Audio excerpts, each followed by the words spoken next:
25-30, 35-40, 45-50, 45. There goes Davis. Oh, my God. Davis is going to run it all the way back. Auburn's going to win the football game. They give it back now to the 30. They're down to the 20. Oh, the band is out on the field. He's going to go into the end zone. Four-man Alabama rush.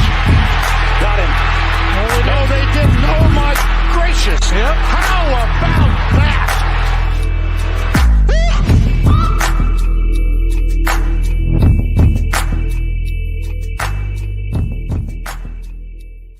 Oh my goodness, what a week we just witnessed, gentlemen. It's still going on as we come to you live here from the 3 Tech HQ, a college football podcast at the intersection of the X's and O's and the Jimmies and the Joes. We welcome you into what I believe may be our most exciting live show of the season, guys. If you were a top 12 team on the road, chances are you lost. We've got all kinds of upsets and storylines to go over in today's edition, and fellas, I mean, we queued this up. We certainly weren't the only ones queuing this up, but we did say on the preview, if this is the week that you let the wife talk you into apple picking, you went to the pumpkin patch earlier today, you missed some version of college football history. Did we not warn the people of that, Trey? We tried to warn you. It says right there in my tagline. It's always the quiet weeks, and I even said on the preview show, we were treating this as a college football universe. We were treating this as a look-ahead week.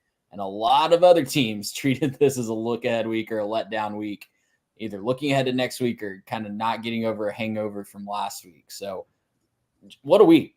You always love this carnage and this just crazy, crazy week. I know there will be the videos that come out tomorrow and this week saying, oh, the expanded playoff makes this worthless. Like, shut up. Let's enjoy this. And it's not worthless because these are going to have real consequences on the college football playoff field as well. It's just making it even better. I completely agree. I think that, listen, we get to care about more teams further along the line than we have before. I think as we're seeing, and we'll talk about this as we go along, there's real parity in college football. We can talk about this as we get into the upsets. I think first and foremost, it feels like there may not really be a truly elite team this year as Alabama loses to Vanderbilt. Georgia doesn't exactly blow the doors off Auburn, et cetera, et cetera. But I think that the competition in college football is at least wider, if not deeper. And clearly, as we saw, any given Saturday, you can lose whether you are at home or on the road. You've got to lace them up and go play for 60 minutes. Guys, and so I think without further ado, let's dive right into it. We've got history in Nashville to kick off the live show tonight. Vanderbilt, 40. The top-ranked Crimson Tide, 35. This is the first win for Vanderbilt over an AP top-ranked team. They were previously 0-60. They've got their first win now, and it's their first win over Alabama since 1984. Guys, Diego Pavia is the story here. His journey to this moment is something that's talked about quite a bit. I wrote about it a little bit in my article that's coming out tomorrow afternoon on our Substack. But Garrett, as you watch this game, it was really impressive to see the athleticism from Vanderbilt keep Alabama on their heels. It felt like the defense really didn't know which punch was coming next. Yeah, they did a fantastic job just kind of keeping Alabama off balance pretty much all night. It was, quarterback run, running back run. They had a lot of option plays in there where if they tried to crash on Pavia, then, it was, time to kick it out and the running back had space. And if they didn't crash on Pavia, it was an issue because Pavia had a quick decision and kind of gutted it out, and including on that last play right there, being able to, kind of seal it with the first down there. But I thought something interesting that we wrote down in the notes was the idea that his role model was Johnny Manziel. And that, when he was younger, he kind of modeled his game off that. They talked at the end of that game about how he had gone back and watched that upset over Alabama when Johnny won the Heisman that year, and how he'd watched that game. And that was part of his pregame tradition and stuff like that. And I thought that was really, really cool because I know that we had made mentions to him being like the homeless man's Johnny Manziel, and Trey is a legend for bringing that one there. Yeah, it's trademarked. Absolutely. And so I thought that was awesome. But the cool thing was tonight he got to be Johnny Manziel, right? He got to beat Alabama. He may not be Johnny Manziel forever. He may not be Johnny Manziel next week, but tonight he had that magic. He couldn't do wrong. Everything he did was working. That little shovel play to Stowers that worked like 2 or 3 times where it just gashed him for a big play. Like, awesome job. And you have to give massive credit to Vanderbilt's coaching staff, drawing up a great game, figuring out exactly which buttons to press, which levers to pull. They did a fantastic job and did everything they needed to get this one done. So, man, like, hats off. And maybe the bigger storyline there does have to do with the whole, 12 team making this kind of thing useless. Like, does it feel useless to the people in Nashville right now? Did it feel useless sprinting down Broadway, going to throw this thing in the Cumberland, right? Was that useless, or was it going to show that, like, yeah, college football still matters, the individual games still matter, the stakes at the end of the season might be different, but these games still matter. And I think everyone tonight on that Vanderbilt side got to have a special night. And I'm super thrilled for him. Couldn't be happier for him. Loved kind of living vicariously, watching all those guys on Twitter have a heck of a night. So, hats off, shout out Vanderbilt. Congratulations, guys. And I cannot wait for SEC shorts this week. So off of that, Alabama is certainly alive in the college football playoff. We know this. They're not eliminated from anything. It's a tough loss, but a lot of people immediately flock to Twitter to use this, Trey, as you mentioned, as a negative for the expanded playoff. I think that's doing Vanderbilt a disservice. I think we're just writing Vanderbilt off as yesterday's Commodores team. And we've given Clark Lee some flack on this show. I know he's certainly caught it around the nation for, the things that he said a couple of years ago at SEC Media Days, right? Vanderbilt's going to be the best football team in the country.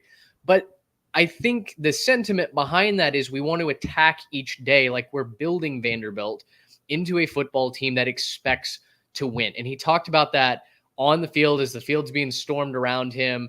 He just pointed at the stand and said, this is the dream. This is what we're trying to build here at Vanderbilt.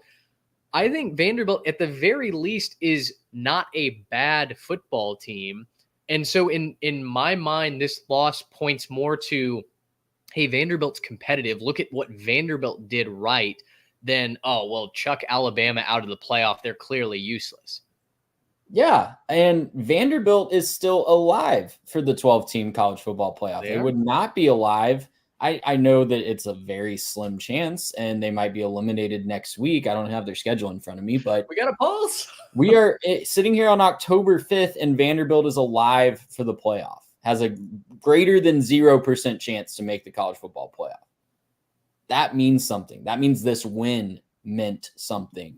That means that, and sure, Alabama could still get a top 4 seed and a bye from the first round. They could do that last year, too, in a 14 playoff. They could have lost a game. They did lose a game to Texas at home, and they still got into the 14 playoff by winning the SEC.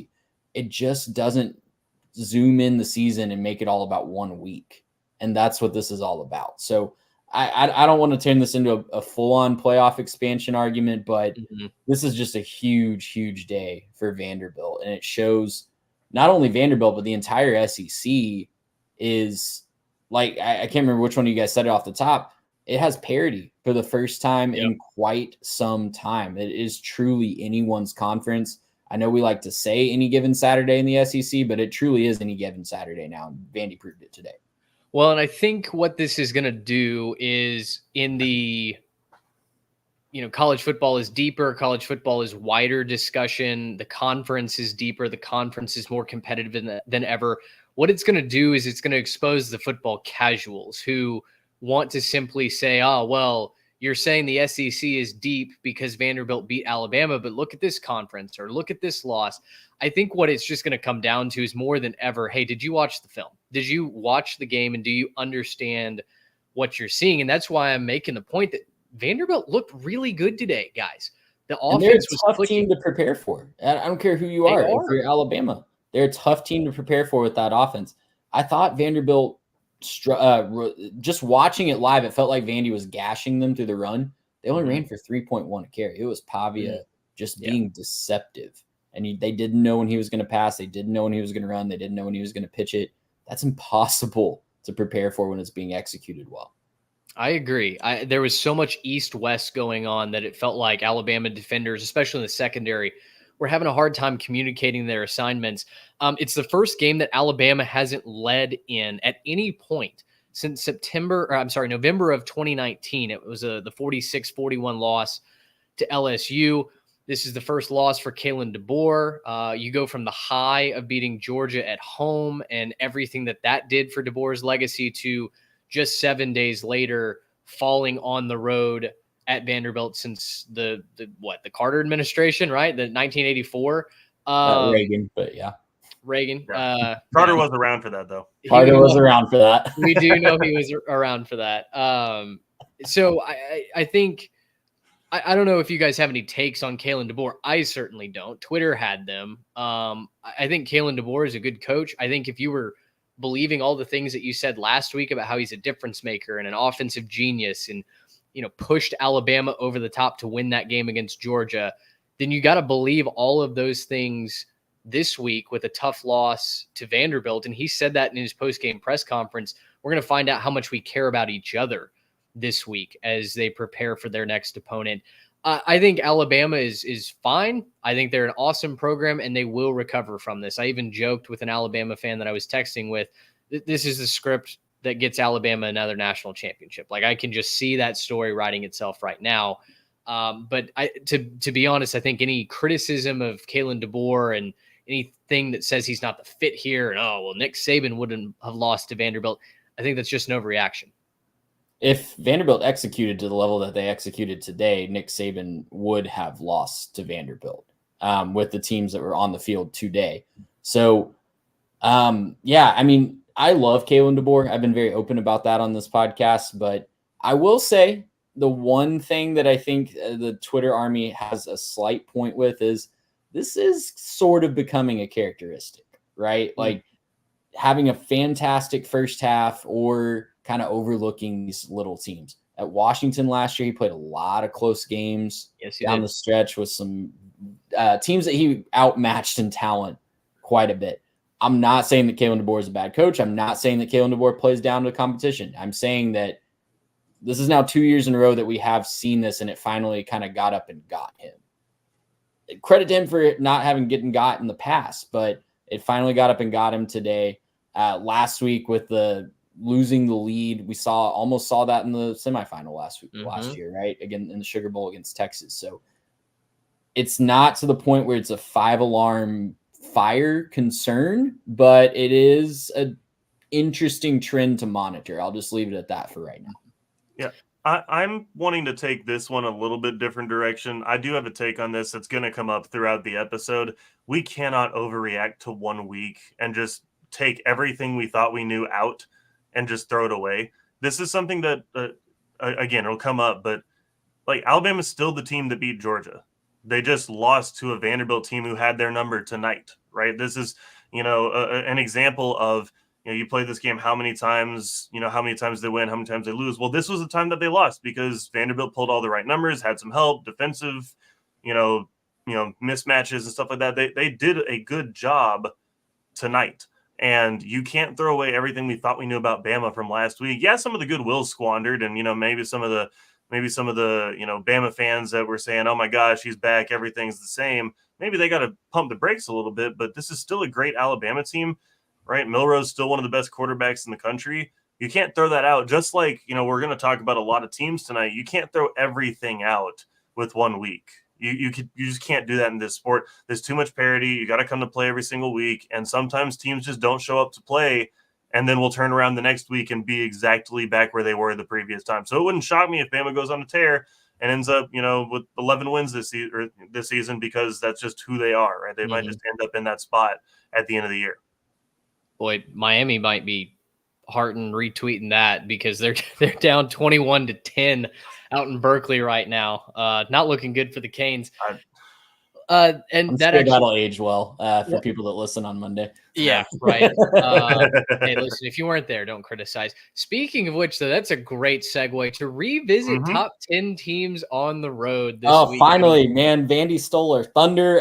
We're finally talking about this game. I was mad we had to bury the lead here. So we had 4 games that we featured, and we asked the question, were any of these top teams in danger on the road? Now, the general consensus was that maybe Missouri could certainly lose.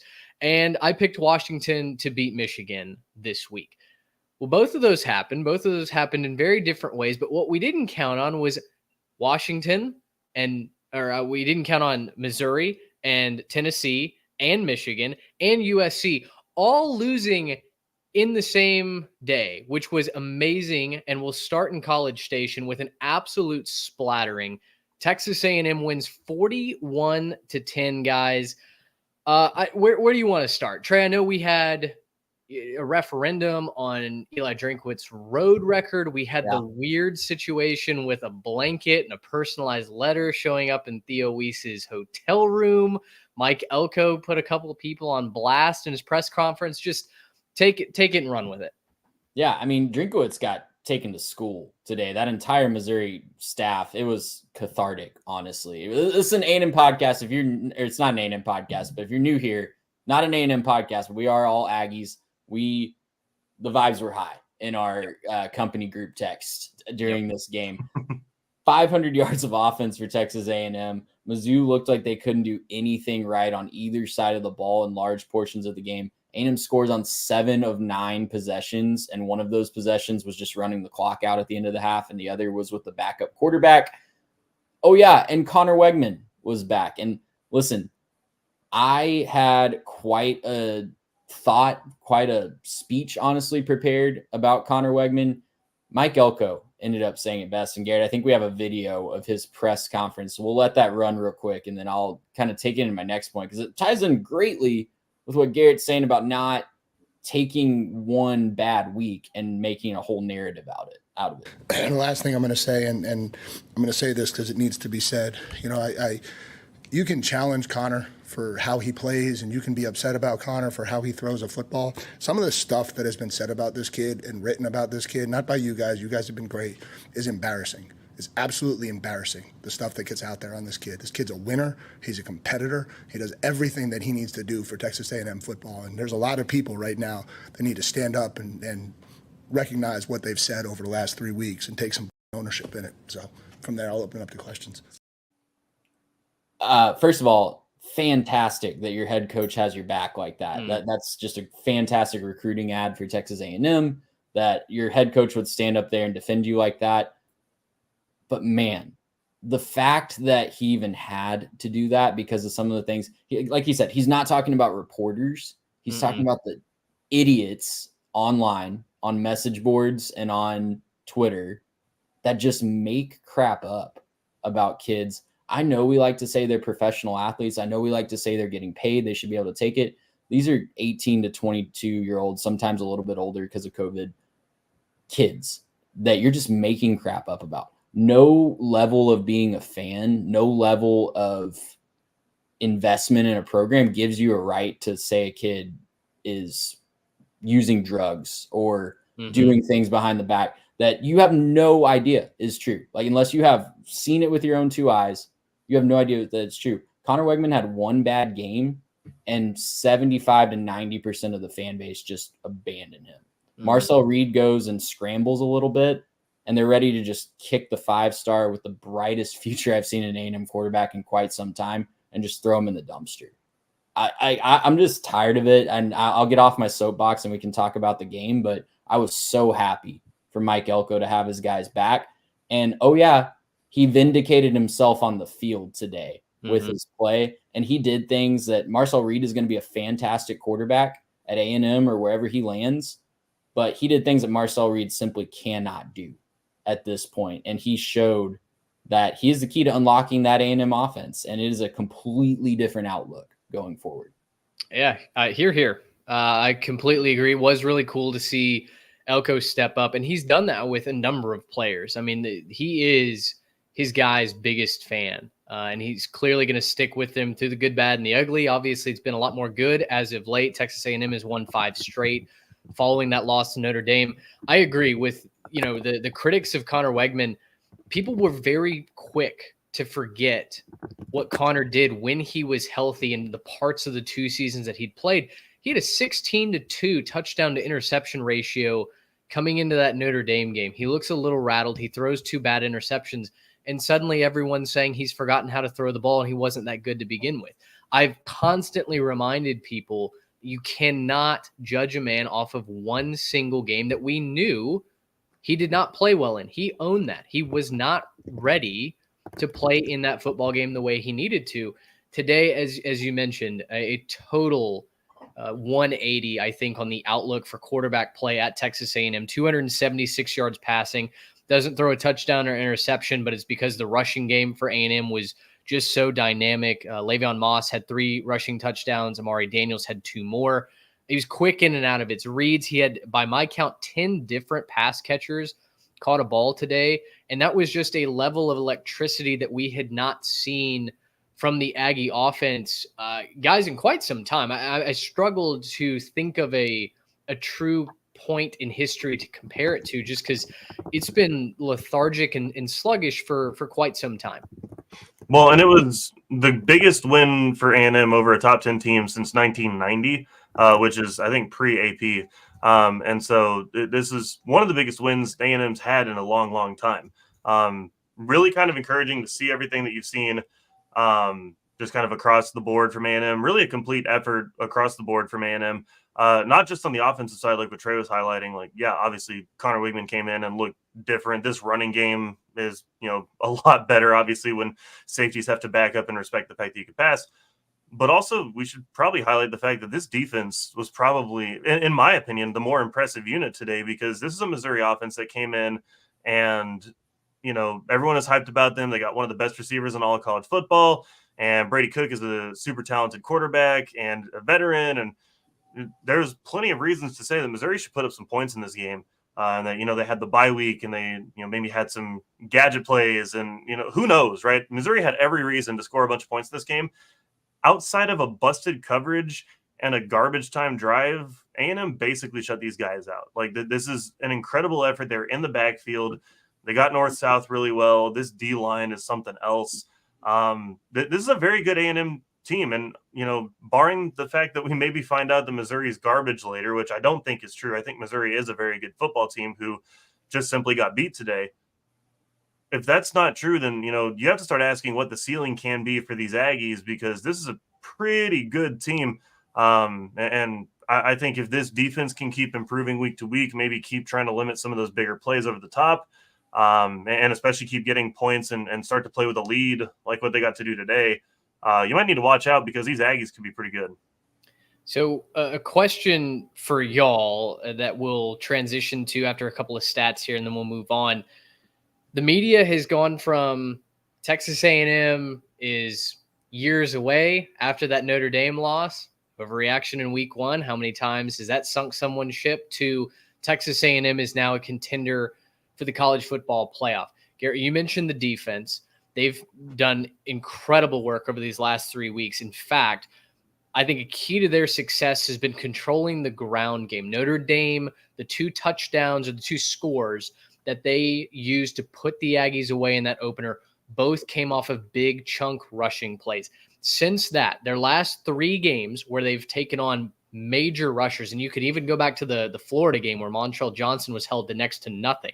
But over their last 3 games, Texas A&M has given up 153 yards to Terrion Stewart, the all-star running back from Bowling Green, Jaquindon Jackson and Taylon Green from Arkansas, and Nate Noel on 46 combined carries, 3.3 yards per carry. So what that means is 2 things. 1, none of those established rushers, the identity of those offenses, have gotten going. And number 2, those teams have had to then pivot away from their identity just to try and move the football.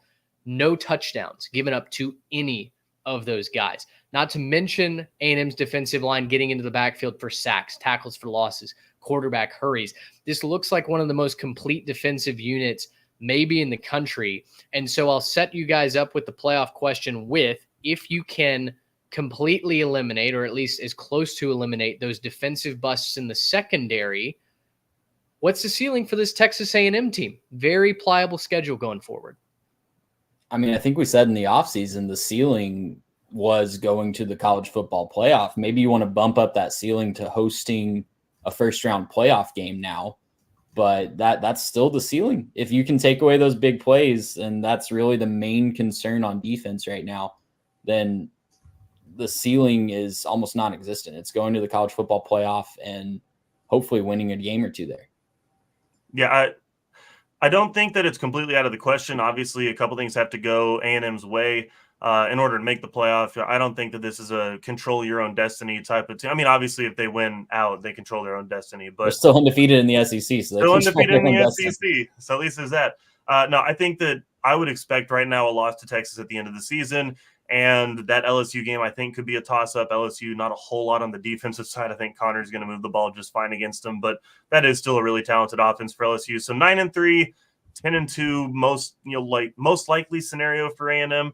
10-2 could make the playoff. Like if your two losses are to Notre Dame at the very beginning of the season and Texas, who's probably going to be, one of those top four, if not like number 5, if something weird goes on in the SEC, they'll be a top team. So if those are your losses on the year, it's going to be really hard to explain how A&M doesn't get in at like number 10 or 11 or something like that. And so I'm not saying I think that's most likely to happen. I think there'll probably be teams that end up looking better and end up playing a little bit better down the stretch. And certainly, A&M's got to go ahead and take this a week at a time and realize that just like you can't change everything on 1 week, you also can't change it in the positive way. We can't just sit here and say that, well, A&M looked really good against Missouri for 1 week, so now they're definitely playoff team or playoff contender.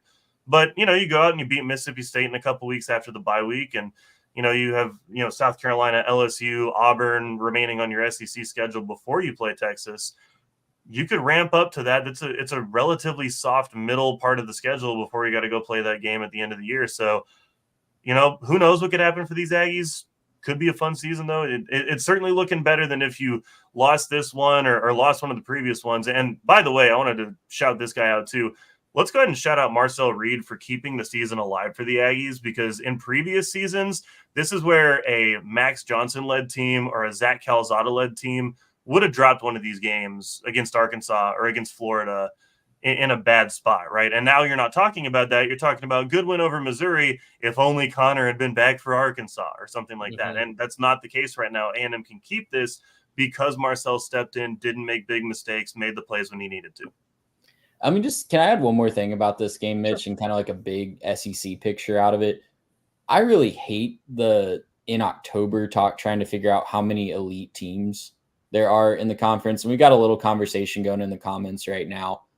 I hate that conversation because, yeah, and John, we're going back and forth with you in the comments section. You're absolutely right. No one is going undefeated, in my mind, at least in the SEC.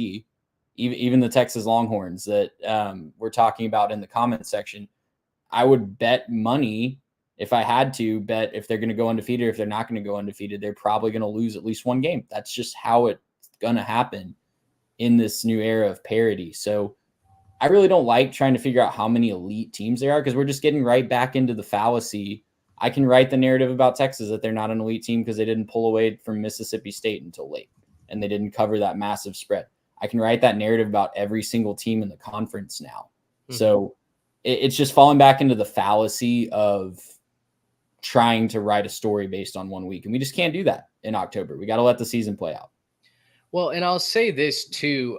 I think this format now guarantees that we get probably the most deserving champion. And what I mean by that is no longer do you have a Notre Dame who loses one game. Maybe they go on to dominate the rest of their schedule, but because now it's only 2 teams or it's only 4 teams, they're left out.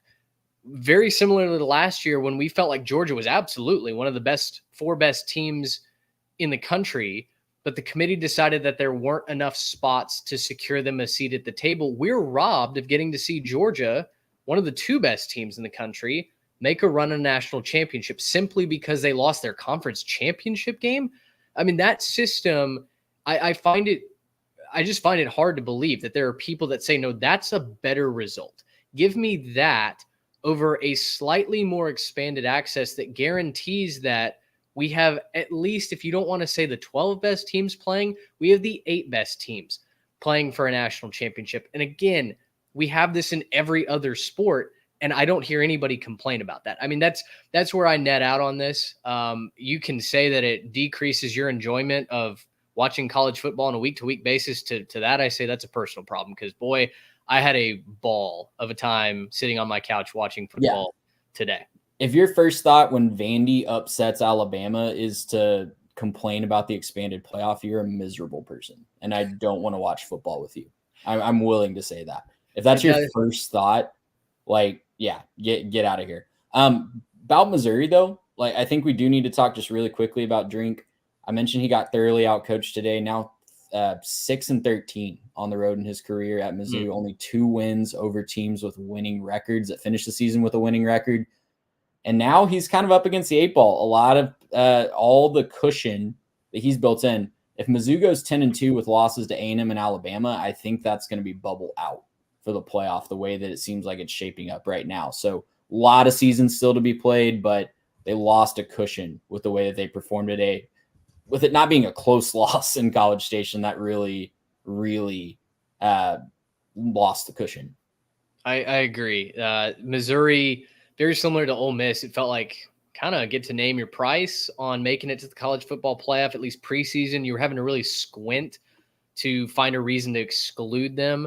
And now all of a sudden that margin of error has gone razor thin for Missouri. They were getting dragged by the commentators today for, you know what, maybe they are paying the price for playing a bunch of nobodies in their non-conference schedule. We are BC supporters here, so we'll slightly push back on that. But they looked pretty bad against Virginia. They did. And what? They jumped out to a 14-0 lead, and then forgot then there was a rest of a game. Hey, told you all to take the over on Virginia this preseason. They're 4-1. 4-1 Who's. All right, let's talk about other top 10 teams, top 12 teams that lost on the road. Arkansas just got done putting the kibosh on Tennessee, 19-14. It was 3-0 Arkansas at the break. Tennessee was held to 76 total yards in the first half, and Nico was sacked 3 times. Now, Tennessee did muster 2 touchdown drives in the second half, both of which came on the ground. But Trey, Nico Iamaleava looked uncomfortable throwing the ball in this game. We knew Arkansas had a decent pass coverage unit. Their pass rush is one of the better ones, I think, in the SEC. They were getting to Nico throughout this game. What do you take away from this? Because I looked at Arkansas playing really, really solid defense at home as what came out on top. But I know that there are going to be people that now cast a lot of doubt, maybe a raised eyebrow towards the Volunteers. Yeah, Tennessee's not elite because they lost 1 game on the road, right? That's how dumb this conversation is. You have a freshman quarterback who has looked amazing at times and has looked like a freshman at times. We talked about that when we were wrapping up the Oklahoma game a couple weeks ago, right? Arkansas is a talented enough team to give you a lot of trouble. We've seen that time and time again in the Sam Pittman era, and they jump up and get somebody every single year, especially when they're playing at home in Fayetteville. And that's exactly what they did tonight. They weathered the storm. Tennessee looked like they were about to take over that game. When the offense finally looked like it was clicking to start the second half. I think they scored on 2 straight possessions, if I remember correctly. Yeah. Took a 14-3 lead. And then when Taylon Green got hurt, we were talking as we were watching it together that it just looked like Arkansas's offense was done, but they found a way to move the ball. Malachi Singleton came in, and that last drive was just nails by him to come in off the bench, cold, not expecting to have to play and lead the team down the field to score that game-winning touchdown. Just fantastic effort from him coming in off the bench. So Arkansas is a dangerous team. They have enough talent, especially on the defensive side of the ball, to cause a lot of problems.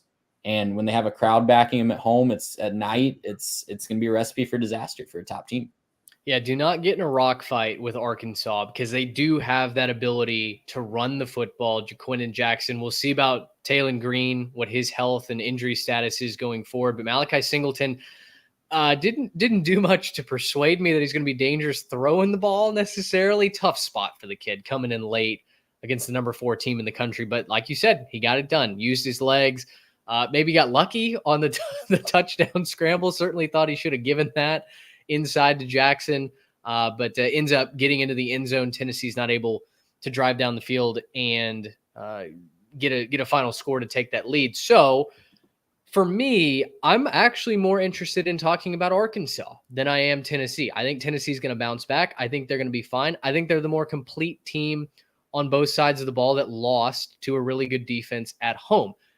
What I'm curious about, though, Trey, is where you would grade Sam Pittman's job security going into the second half of the year, because while a top 5 win at home does wonders to help improve the recruiting and the home fan atmosphere and maybe even keep the boosters writing their checks, the end of the Arkansas schedule is going to be a brutal one. And I still don't know if the offense has enough giddy up and go to win the majority or even just a handful of those games.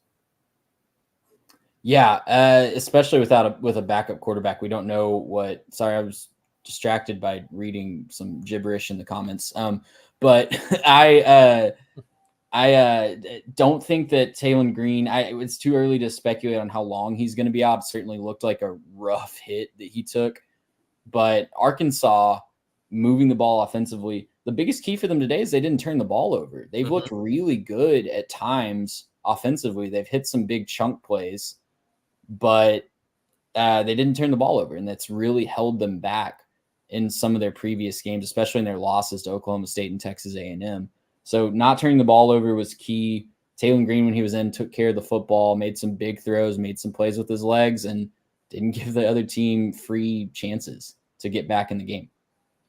So looking at the second half of their schedule, you've got LSU at Mississippi State, Ole Miss, Texas, Louisiana Tech, all at home, and then at Missouri to finish out this regular season.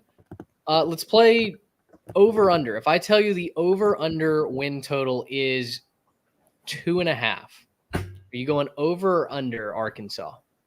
For the rest of the season, let me pull up their schedule here. So we've got LSU at home. Certainly a situation where LSU's defense doesn't scare me, and Arkansas will be coming off a bye. Mississippi State on the road, Ole Miss at home, Texas at home, La Tech, and Mizzou on the road.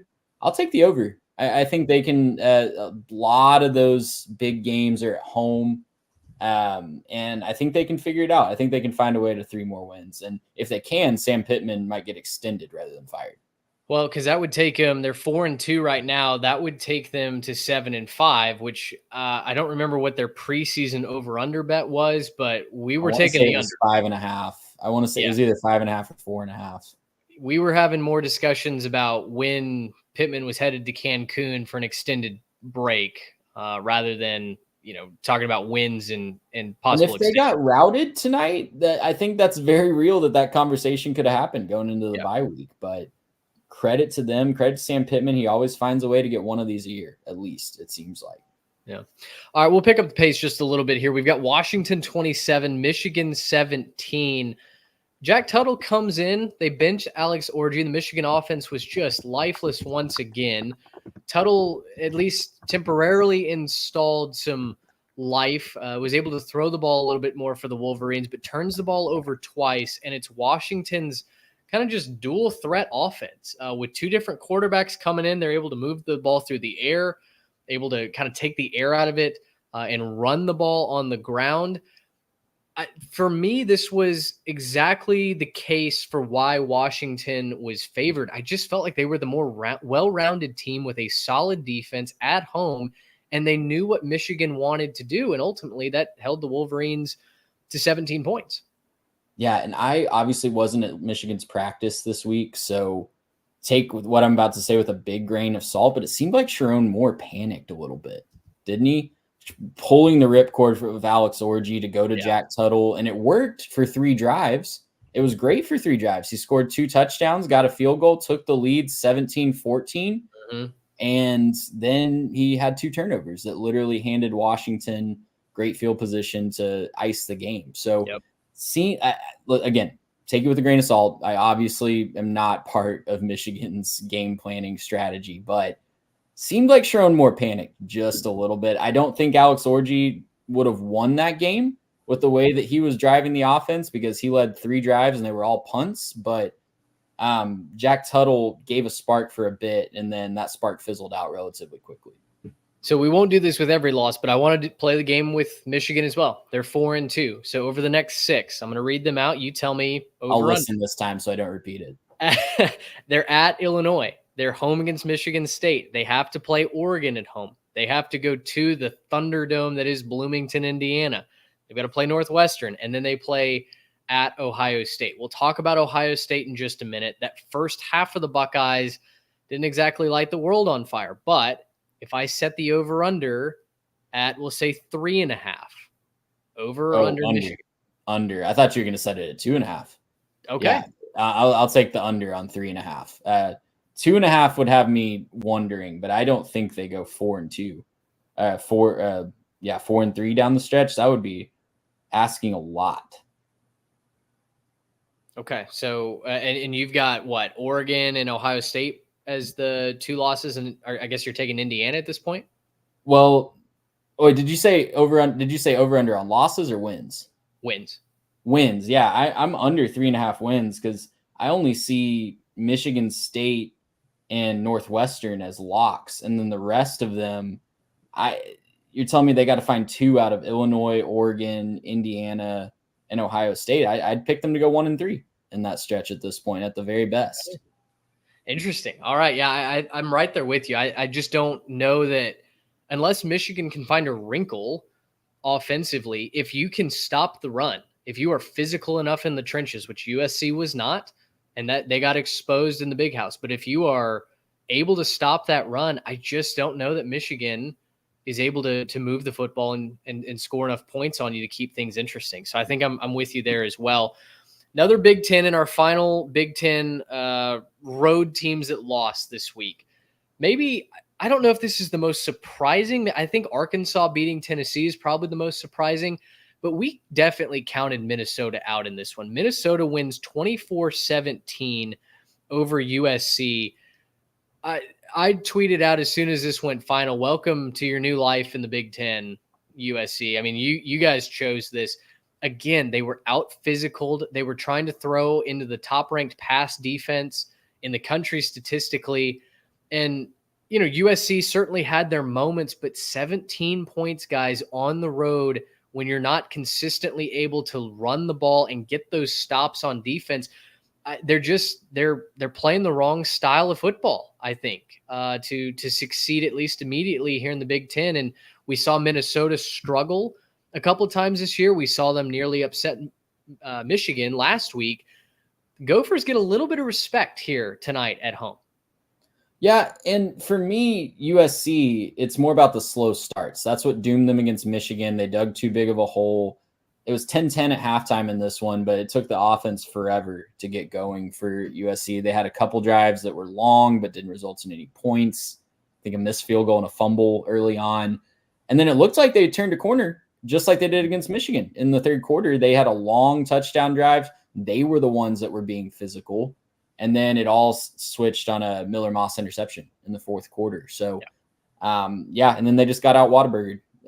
Minnesota took over. They punched it on 4th and goal. They went for it on 4th and goal for the go-ahead touchdown. It was a long review process, but they apparently saw that the ball crossed the goal line somehow. So it's a long schedule ahead for USC. We highlighted that going in. Minnesota has a long schedule ahead of them as well, but they're keeping their head above water, and that's awesome. Keep moving in our Saturday storylines. Garrett, welcome back in. We've got SMU knocking off Louisville 34-27. SMU is now 2-0 in the ACC. They get a big-time road win. And, guys, I had this pegged the wrong way. I watched SMU just dismantle Florida State last week at home, but I was still questioning whether or not that offensive line was going to be able to hold up against the pass rush from Louisville. And conversely, if Louisville was going to be able to do enough to run through that defensive front, the SMU defensive line looked so good today. And certainly, I think brings SMU back to the table of ACC dark horse. Yeah, their defense did a really good job getting north-south, kind of blowing some stuff up in the backfield, making it a lot harder for Louisville to do what they needed to do. But, guys, I was super impressed with Kevin Jennings and kind of what he was able to bring. Obviously, since, kind of being put in as the new quarterback. He's looked a lot better, and SMU's got a different kind of spark. But today was a fantastic day for him. 281 passing, 113 on the ground. Just really did what he needed to do, really pushed this team forward. And I thought was a really, really cool spot for him. So, look, for all the ones that I picked wrong this week in terms of the weird dog situations, I was on the right pony for this one. So I'm pretty excited about this one. I'm glad that SMU was able to get this one done. And man, maybe Louisville was just kind of beating up on the bad teams and, getting a little bit exposed here. Maybe, Tyler Shuck had a good enough game. Just They did. Didn't do enough on the defensive side to really do anything to stop SMU. So going to be curious to see how Louisville can move on from here. But yeah, SMU, look up 5-1, 2-0 in conference. This is a pretty good Ponies team. Well, and it was a turnover that sank Louisville again, right? Yes. They fought back. They had the big third quarter to overcome the rough start, and SMU raced out to a big lead in the first half, but Louisville had a great third quarter, and then Shuck just threw an interception, probably trying to do just a little bit too much to tie the game on the last possession, but that's what ended it. Well, and SMU's offense put Louisville behind the chains early, right? The chunk plays that they were able to get, KJ running the ball was a big factor in this game. And shout out to Preston Stone too, man. The fact that he was able to stay locked in. He's been so supportive of Kevin Jennings. He's been so locked in with SMU and encouraging over on the sidelines. Kevin Jennings gets absolutely walloped inside the 10-yard line on a big rush. Stone has to come in and he throws a clutch touchdown that, ends up being a part of the difference, a one-score win. And the backup quarterback contributes to that. I think that's so cool that Preston gets to have a hand in that. He's still a captain. You still see him out there at the coin toss, rocking the eye black. It's clear that the kid wants to play. And in today's age of the transfer portal, and you're seeing so many guys just step away from the program. Nope, I'm quitting. I'm going to redshirt. I'm going to go transfer somewhere else next season. Stone had the ability to do that. He's an NFL draft prospect. He could have very easily said, you're not going to use me, then, I'm not going to be of use to you. And instead he stayed locked in. So shout out to Preston Stone. I'm definitely a big fan of that, big fan of the Ponies as well. We promised we'd talk Ohio State. This is the time for that. They do pull away from Iowa in the second half. They win 35-7. Guys, the biggest news out of this, Iowa scored points against a ranked opponent. Go Hawkeyes. This game really wasn't all that close. It was 7-0 for a long time, but you really felt like it was a matter of time, I think, before Ohio State started to put points on the board and pull away. Yeah, and I'll let you guys kind of talk the ins and outs of this one. I didn't get to watch as much of this one as I wanted to. I'll go back and watch it this week, but just wanted to give Joe a shout out. He told me he was going to stay up for this one because we were likely to talk about Ohio State. So if you're here, drop a comment. Certainly didn't miss much. I was going to say, I came in super impressed with what Jeremiah Smith was able to do. And then Ibuka with the, hat trick there was kind of impressive as well. So, look, these are obviously we expect good wide receiver play out of Ohio State, but it's just kind of cool to see that nothing dropped off, right? And it's super impressive what Hartline's able to do to keep all those guys just kind of rotating through there. So, shout out to them for that. Will Howard proving that he was a fantastic quarterback and, maybe, a little bit of regret there for Kansas State letting that guy just walk out the door. So great win for Ohio State. They passed their first big test of the year. Looks like they may not have too many tests left. I mean, I know they got Oregon next week. That's, big game, but starting to look like a lot of these teams we maybe expected to put up a fight against them. Maybe not so much anymore. Got to deal with Indiana. Baby. I apologize. Also, I'm so sorry. Disrespect. Avery Johnson, why are we catching strays on a bye week? He didn't throw any interceptions today. Well, yeah, and big deal. I'll say that might be a misplaced stray too, because Will Howard looked good in the second half. The first half, he didn't. He was completing passes, but he was really the check down merchant. I mean, sure. 10 of 10, threw a touchdown pass in that first half. The interception that he threw, though, when they're playing and they need every point, when they're playing against Oregon, right? That's this upcoming week. When they take on Michigan, the way he stared down this out route, that is a pick six to Will Johnson Boulevard. So I'm really concerned about some of the reads that he's making. It still feels like he needs his wide receivers to show him where to throw the football.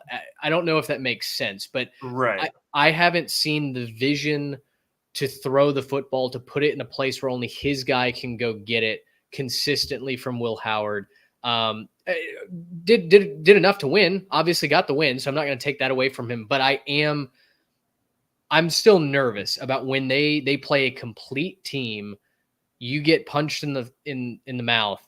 Okay, Will Howard, what do you go do? How do you respond? How do you drive your team down the field? That's what I'm really curious to see. Right. I think for me, when I look at it, I see Will Howard as an upgrade. I'm judging Ohio State on a year by year right now because I don't think you can learn a lot about Ohio State week to week. They're always good. They always compete at the top of the conference. You kind of have to see where they were based on last year. And if I'm just judging them based on last year, Will Howard's giving them more chances to win than what McCord was doing. And that's, obvious. I know that a lot of people weren't super happy with McCord finishing last year, so it's not like that's a massive leap or bound. Obviously, there's room for improvement, and he's going to have to get better. But when you're scoring 35 on an Iowa defense that's extremely good, I'm going to be happy about that product, whether you were, the main ingredient in that or not.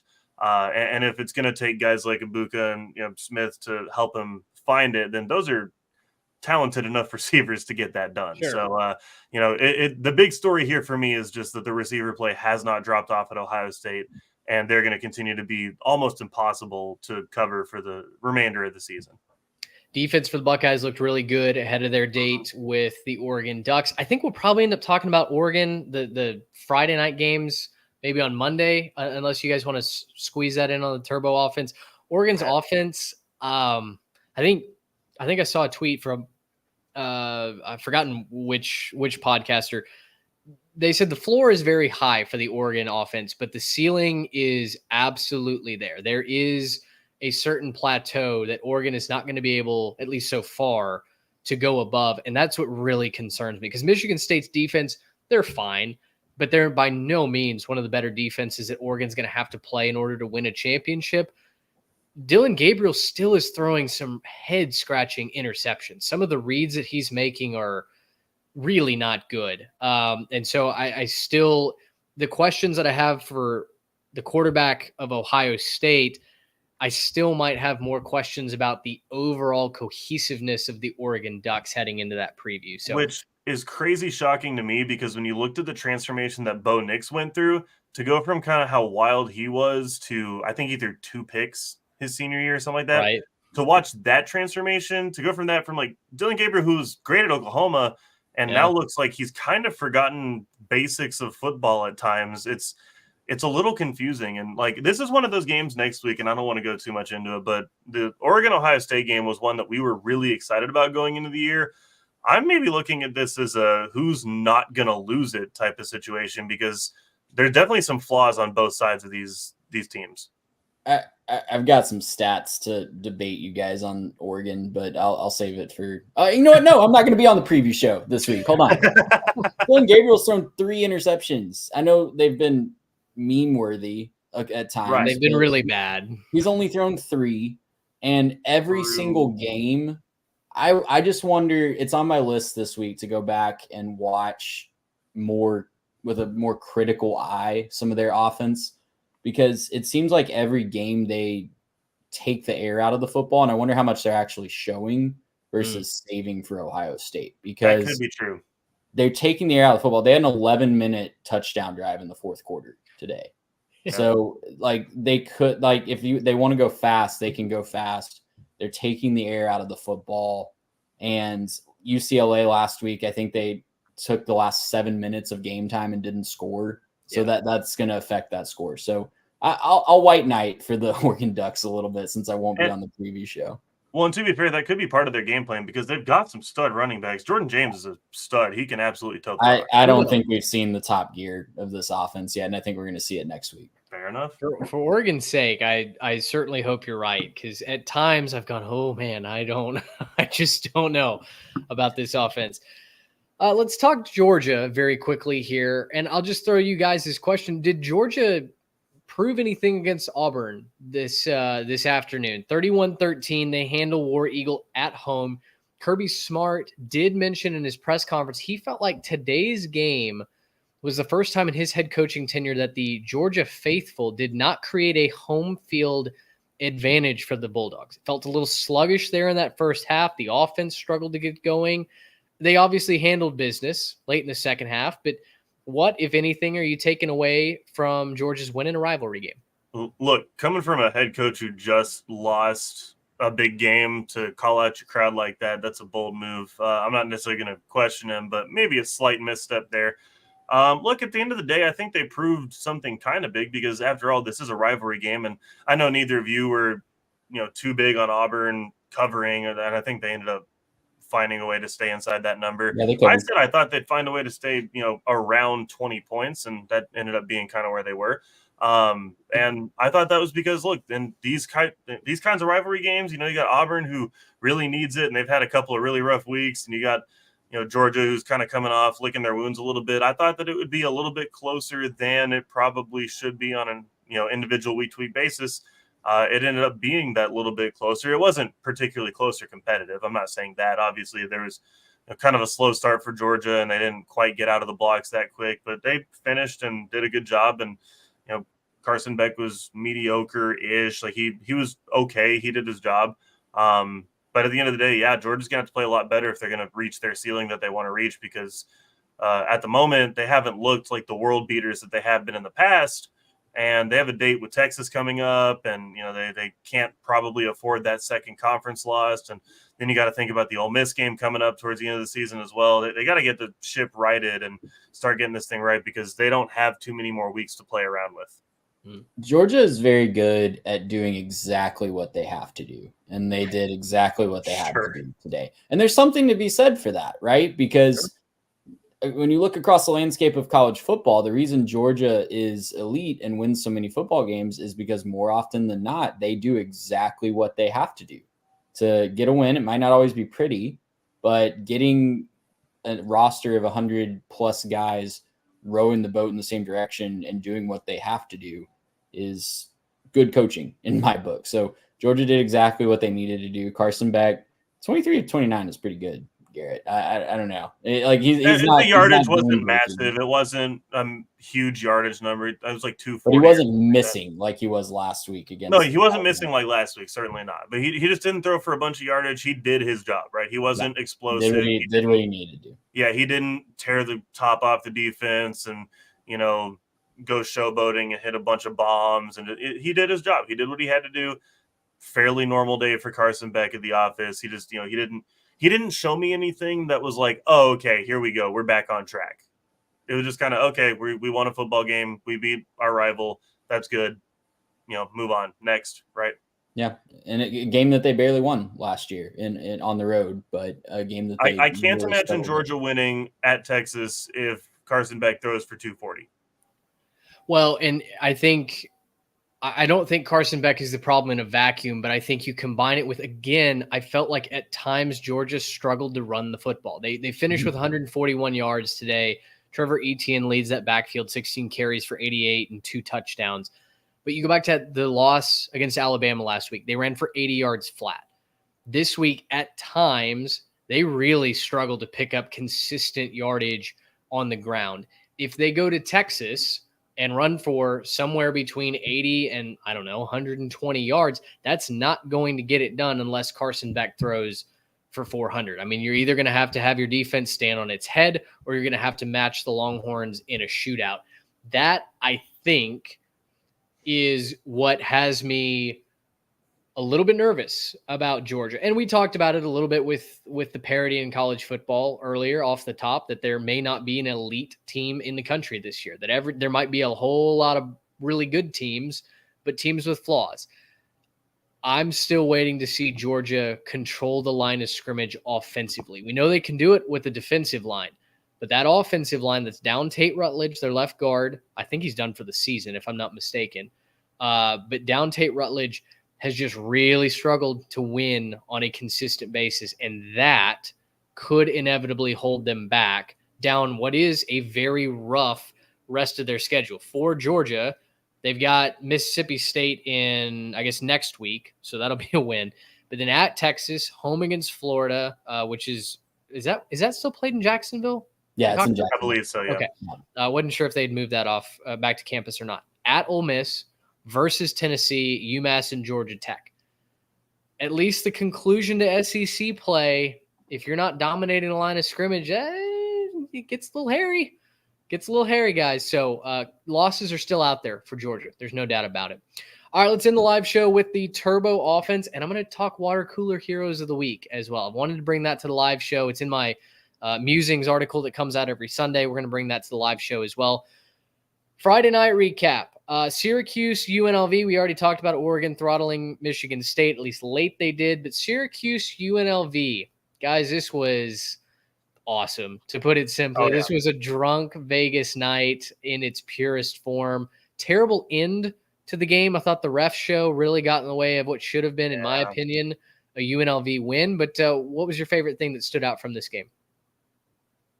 Yeah, I think it was just the offensive fireworks that we got to see. Kyle McCord was firing on all cylinders at most points in this game.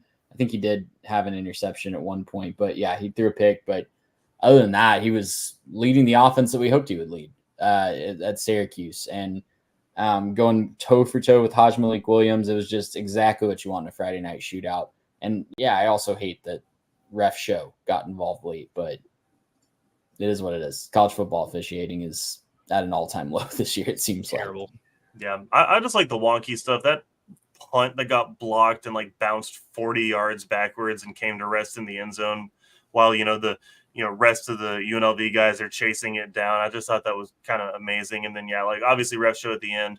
But, you got to give, a lot of credit, a lot of heart shown from Syracuse in that game. And that play where they end up scoring to win the game, running back was stopped. He was completely stopped. He was moving the wrong direction, but he kept his feet churning. UNLV player didn't finish the tackle. Seven had a good game, though. The guy who didn't finish that tackle was doing everything he could on that defense. But, yeah, didn't finish the tackle, and, Syracuse player walks in, and that's the game. Elsewhere, we've got a very impressive bounce back from Ole Miss, 27-3 over South Carolina. I'm trying to check in my notes because originally I thought it was 10 tackles for loss for Ole Miss, and then the note stock had 20 tackles for loss. Surely that was a typo on my point, right? 10 tackles for loss, 6 sacks is what I meant to write down. That's quite a day if it is. I'm pulling it up right now. I'm pretty sure it was 10 tackles for loss and 6 sacks.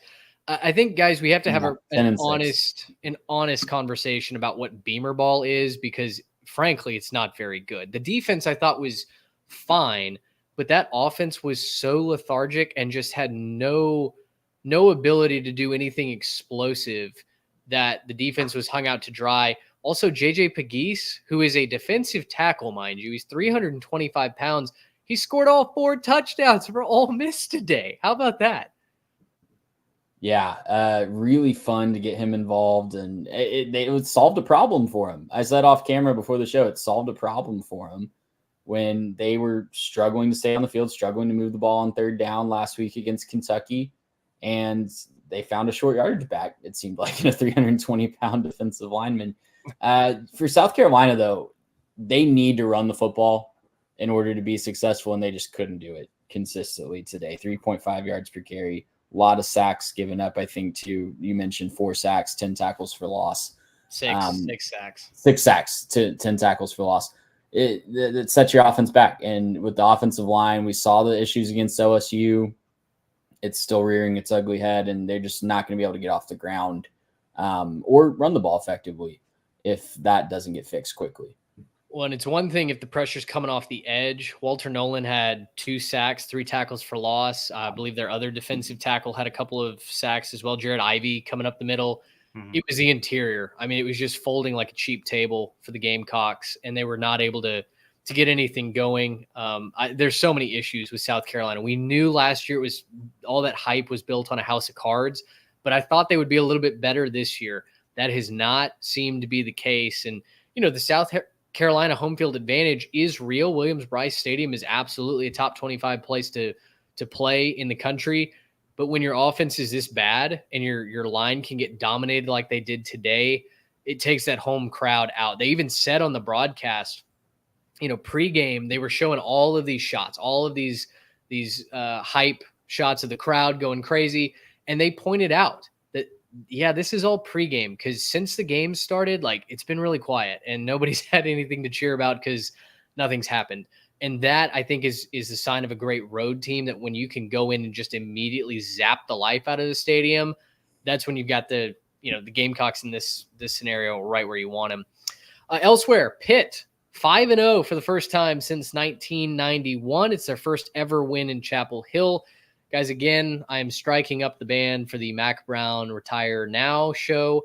Down the stretch of that ball game, and I don't know who's calling the plays and pulling the strings, but the decision-making from the coaching staff at UNC late was just terrible. They decided to go for it on 4th and a couple when a field goal certainly would have sufficed and would have made their last drive attainable to tie the game instead of knock it down to 3. They go for it. They don't get it. I didn't like the use of their timeouts. Chapel Hill is in turmoil right now, and I don't know what the solution is other than Mac Brown needs to step away. Yeah, and I mean, they lost who they thought was going to be the starting quarterback week 1. That's always difficult, but yeah. Mac, that drink that I was talking about with the umbrella in it, it's waiting for you. It's on the beach. Come on, Mac, hang it up. Eli Holstein, Des Reed, cashed the ticket. I took Pitt as my lock of the week. Triple played them in my pick'em league, I should say. They're really fun, guys. I doubted Pitt at the beginning of this year. Boy, they've made me look like an idiot from the preseason, but hey, I'm all in on them right now. Napier lives to fight another week. Trey, Florida, impressive win over UCF. UCF was favored in this game to go into the swamp and take over. They did not do that. Florida took the lead early and never let the Knights back in this game. Yeah, the Graham Mertz, DJ Lagway double show, I guess, worked a little bit better, and it was because they let DJ Lagway just have certain packages and not try to alternate every single drive. Yeah, shocker, that works when you go in with a plan other than just, every other drive is great. Great. That's all I got. All right, there you go. They won the game that they weren't supposed to win on paper, apparently. So yeah, I was going to say counting to 3 is not a great strategy for your quarterback rotation, but okay. Indiana, first team to earn bowl eligibility. Trey, go ahead, pat yourself on the back. I think this is the President Obama meme of pinning the medal on yourself. 6-0. The Hoosiers are well on their way to being relevant here in the second half of the season, which is a ton of fun. They've scored 40 plus in each of their first 5 games, I believe, for the first time ever in program history. They've also beaten each of their first 6 opponents by double digits, also a first in the program history. Yeah. Are they a playoff contender, guys? Because they feel like a playoff contender. You can't say they're not. They got to beat one of Michigan and Ohio State. And if Sure. they can, then, yeah, throw them in. Has Indiana ever beaten Ohio State? I don't think that it's You either guys Ohio talk. State or Michigan. It's one of them that they've never beaten. You guys talk. I'll look it up. Yeah, I honestly don't know. I was going to say for this one, man, Trey picked this one perfectly. And for me, it reminds me of that scene in the end of the Shrek 2 DVD when you're watching the fake talent show. And then Simon Cowell just picks himself to win and then stands up and sings. That's what I feel like Trey's got, just the vibes right now. He just picks himself. He's like, that's right, me. I'm the winner. I'm the best. And then just sings his own song. That was a deep cut. I'm telling you, man. Are you the Hey King from The Office now? Dwight giving himself the prize. Now all of a sudden I want to say it's Michigan that they've never beaten, but Big Ten fans. They beat Michigan. I know they beat Michigan in the COVID year. So I'll look up Ohio State while you guys talk. Maybe I'm just completely wrong on both of those. I don't know. We'll let you look that up. Army There's a and chance Navy. for a playoff team, though. They could make the playoff at this point. You can't say anything. If you finish with enough wins, there's been so much chaos and parity already. You got to look at them. They've beaten Ohio State 12 times in their history, but the most recent win over Ohio State was in 1988. Okay, so it's been a minute. It's been a minute. I don't know Was what Carter I was. around for that one? He was, in fact. I think he Okay, was. okay, just checking. Since the Carter administration is becoming our new go-to. Army and Navy should get auto bursts to the playoffs as well. For bringing Indiana in, let's just let Army and Navy both in at the same time. What do y'all say? And Yeah. Send it. Let's get the Stop triple the option. count. Support the troops. Let Army and Navy both in. They both might be, and we're going to talk about this next game. They might be the favorites in the clubhouse right now to win the American. You mean to go to the playoff from the G5? I love it. I love it. I Wouldn't would hate love it. Because of the next game we're going to talk about with Jay. We're trying to find James a way Madison. to get Indiana and Navy or something like into the play. This is the reality I want to live in. Yeah, really, really tough scene for James Madison. They score all the points against UNC and whoever they played last week. They did a good job too. And then they go to Louisiana Monroe and fall to the Warhawks, who, guys, don't look now, but Brian Vincent has the boys at 4-1. General Booty effect, I guess. I have no idea. I thought he got benched. Did he? I thought that he didn't play. I think I'm trying to remember who it was, but somebody tweeted out that he was like his career in high school basketball booty on the bench or something like that. And I can't remember who it was. It was one of our friends in the pod sphere. I can't remember who it was, but I'm pretty sure General Booty got benched for this one. Yeah, I think, Aiden Armenta. Look at that. Yeah. 147, a tutter, and a pick in a winning effort. How about that? That a win. That is a day. It's not a great day, but it's a day. General Booty didn't play. Apparently, they're also starting to recruit a little bit, which is fun. Look so out. That's a good strategy. If you want to win, down you in probably Baton should Rouge. recruit. yeah, someone figure out where Brian Vincent's controller's plugged in, because this is just I think this is just a save file on College Football 25 that he's working right now. All right, let's peek into the late window real fast, and we'll go to the water cooler. Heroes of the week. Weird things going on, Trey. I mean, I'm going to give you a virtual high five because we called this one. Cal up 28-10 over the Canes. Cam Ward, last I saw, threw a pick 6. I don't know if Cal has the ball back yet.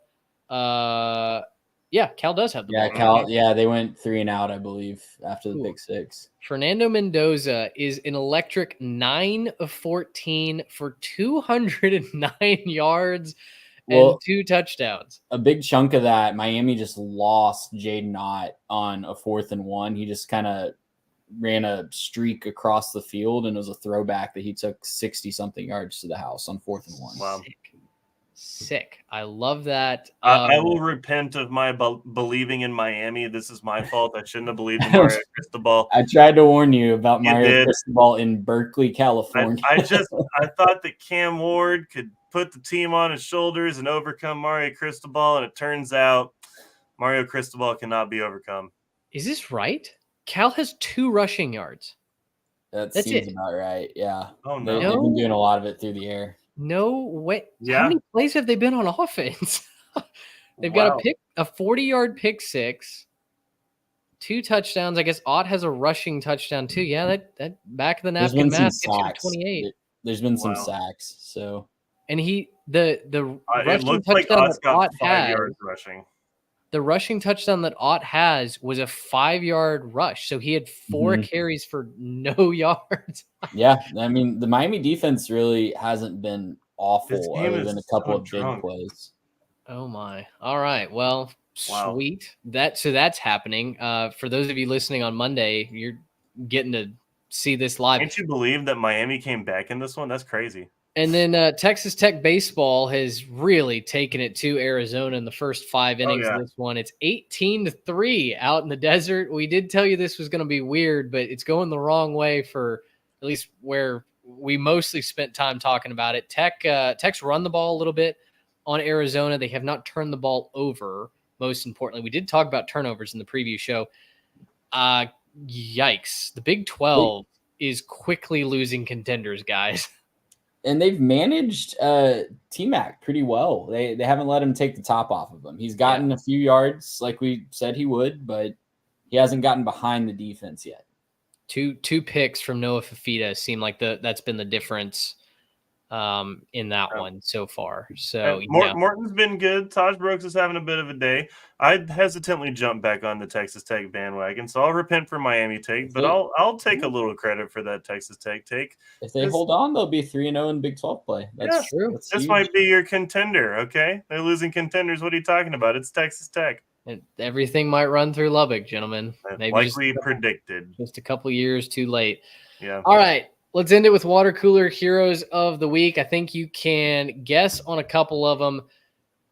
No surprise. The headliner when it comes out tomorrow will be Diego Pavia, 16-20, 308 total yards, 2 touchdowns as Pavia upsets the number 1 team in the country for the first time in Vanderbilt history. We've got Le'Veon Moss, running back from Texas A&M, very efficient in what he did today against Missouri. 12 carries, 138 yards, 3 touchdowns, including a big one to open up the third quarter. I believe that was it 75 yards? I believe so. To take it to the house. First play of the third quarter. I need to find Ashton Jonty's final line because he did. He had 188 yards and 3 touchdowns, I believe, in 2 quarters. Yeah, that's impressive stuff. Again, he should be winning the Heisman.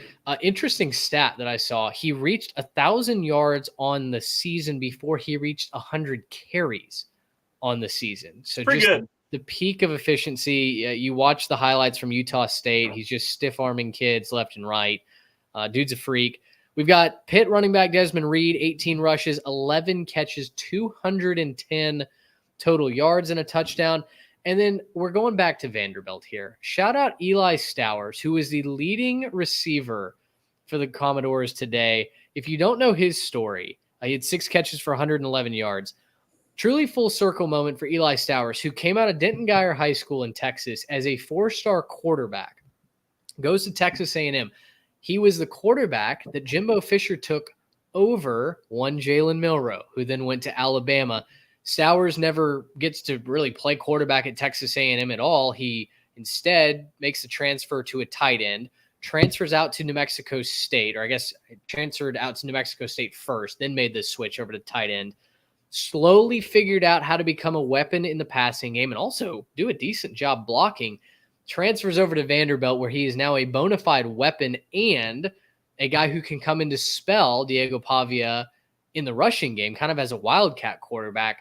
6 catches, 111 yards. He had a couple of big catches late in that ballgame against Alabama. What a strange full circle moment. You're taking over the quarterback that you end up beating in a historic victory. I think that's why college football is just the best. My take on this is Jimbo knows quarterbacks. Yeah, something like that. Something like that. All right, guys, let's wrap it there. It's almost midnight here Central. Really, really fun week 6. One of the most, I think the most fun week that we've had so far in this season. And that leads us up to just the mega week, the week of all weeks for college football. We've got so many ranked matchups, real college football playoff seeding implications on the line next week.